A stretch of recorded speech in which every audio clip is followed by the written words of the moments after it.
Wala na rin daw kinikita ang ilang magsasaka na palugi na.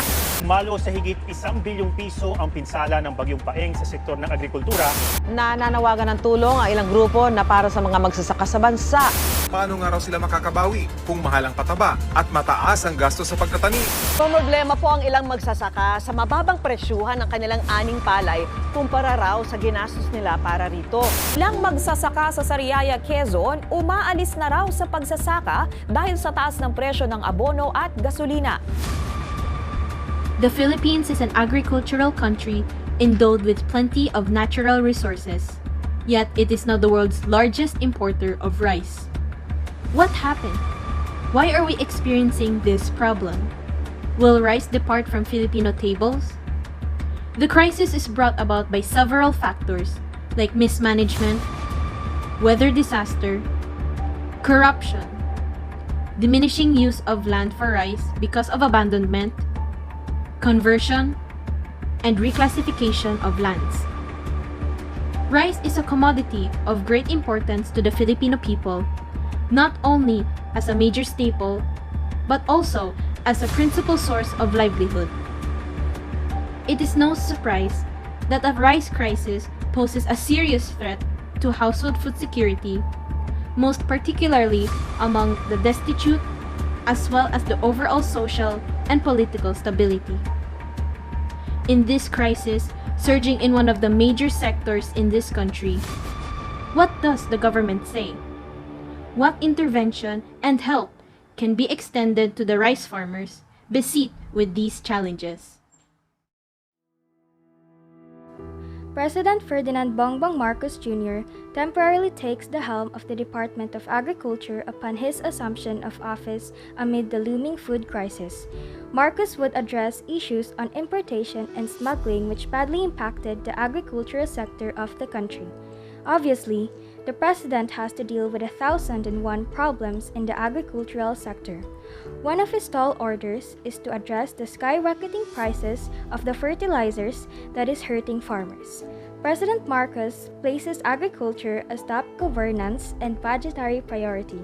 He aims to transform agriculture from being an economic laggard to one of the main drivers for growth and employment. The Department of Agriculture left no stone unturned to lessen, if not totally eradicate, the devastating impacts that are rippling in the agriculture sector. With the COVID-19 pandemic, African swine fever, and the ongoing Ukraine-Russian war, the entire food system, specifically rice, feels every inch of strain. The DA acts upon this with urgency, employing measures to cushion the impact of the crisis. It restructures its public funds and programs to allow access to affordable rice and food, providing protection and intervention to local farmers, all for the assurance of food security. As former DA Undersecretary Leocadio S. Sebastian stated, there has become a cycle. We are always looking at the push. We provide farmers with subsidy, fertilizers, and seeds, but at the end of the day, we also need to invest in the other aspect. Filipino consumers were paying more for a kilogram of rice than any of their ASEAN neighbors, yet farmers in the Philippines remain the poorest sector in the country. By some estimates, there are 10 million farmers in our country, with just over 100 million population. Unfortunately, rice farmers, the very people we Filipinos depend on for our staple of food, are among the most disadvantaged in the country.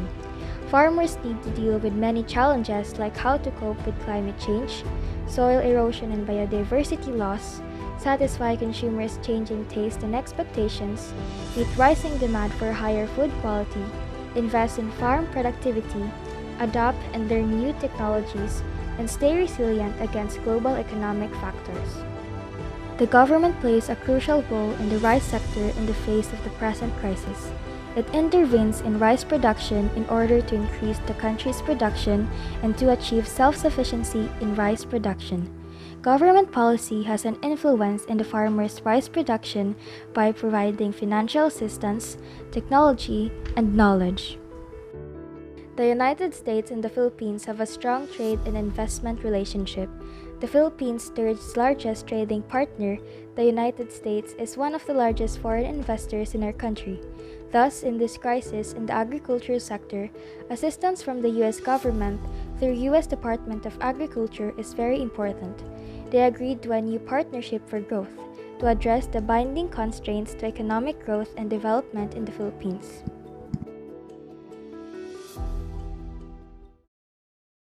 A rice shortage is looming if the government does not address rising input costs and low farmer incomes that will worsen the present crisis in the agricultural sector.